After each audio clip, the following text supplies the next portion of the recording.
In a travel update, the snowstorm that moved through Peoria left behind slick roads and dangerous driving conditions, keeping city crews busy around the clock.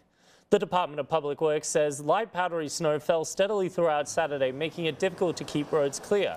Crews focused on treating and plowing main arterial roads as conditions remain challenging. Nick McMillian with Peoria Public Works says it could get worse once the snow stops and freezes.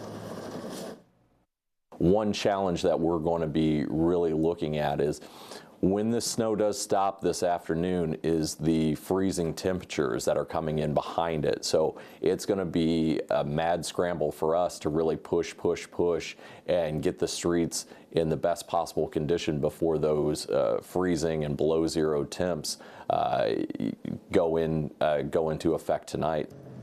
Public Works says crews continued working into the night and are reminding drivers to remain cautious for the next couple of days.